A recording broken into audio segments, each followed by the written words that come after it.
Les voy a hablar de la conclusión jurídica de los pueblos aborígenes e incario basándonos en el análisis jurídico de Enrique Ayala Mora.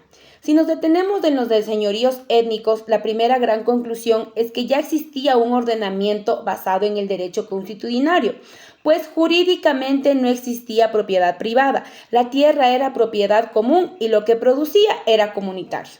El poder se organizaba por cacicazgos, que eran jerarquías hereditarias que administraban la justicia y organizaban la vida social, basándose en el parentesco y en las etnias, más no en un estado formal, pero tenía legitimidad absoluta. Luego llega el incario y con esto ocurre una racionalización del sistema. Ayala Mora lo define como una combinación de la comunidad base con un Estado centralizado y autoritario. Jurídicamente esto es fascinante porque el imperio nunca cambió las normas locales, sino que las mantuvo y las insertó en el sistema del Tahuantinsuyo, exigiendo tributo por el trabajo, pero respetando la estructura del Ayllu. Esto nos demuestra que nuestras normas no escritas, idioma y costumbre fueron tan grandes que incluso el imperio inca tuvo que insertarlas para poder gobernar. Etapas de la colonia. El derecho en Ecuador fue un instrumento de dominación colonial más que de justicia. Durante la etapa de conquista y organización inicia, las normas impuestas por la corona española desconocieron los derechos de los pueblos originarios, imponiendo un orden jurídico externo basado en la subordinación y la explotación. Eh, el derecho sirvió para legitimar instituciones como la encomienda y el tributo, reforzando una estructura jurídica desigual que favorecía a la élite colonial y excluía a indígenas y mestizos de acceso a la real justicia.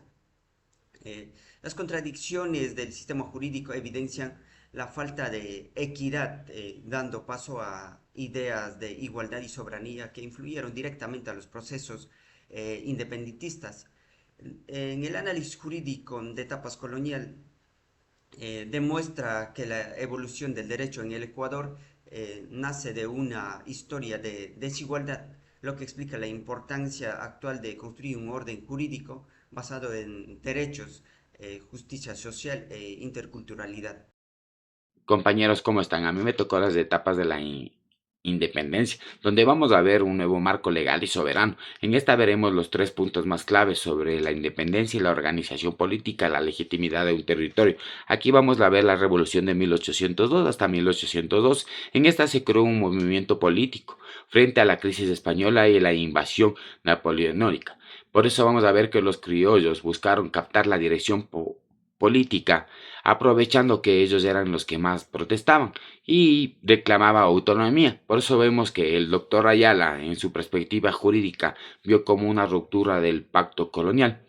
Por su mayor dificultad, el agotamiento del sistema colonial, y con esto vemos que el divorcio entre los criollos y los de la burocracia española fue una transición de soberanía monárquica y cooperativo a un Estado nacional independiente. Por eso vemos que salió un Estado que se llama Ecuador. Claro que en 1830 todavía se tenía restricciones a mujeres indígenas, niños, a personas con alfabetas.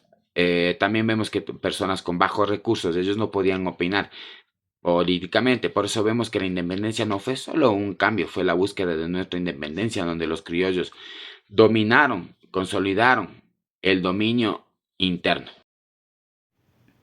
Desde un análisis histórico-jurídico propuesto por Enrique y la Mora, las etapas de la Gran Colombia constituyen un momento de fundación del constitucionalismo en los territorios que posteriormente conformarían el Ecuador.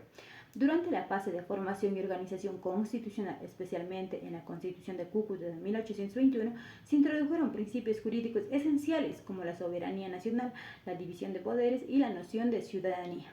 Sin embargo, el carácter centralista del modelo estatal limitó la autonomía regional, generando tensiones que debilitaron la eficiencia del orden jurídico.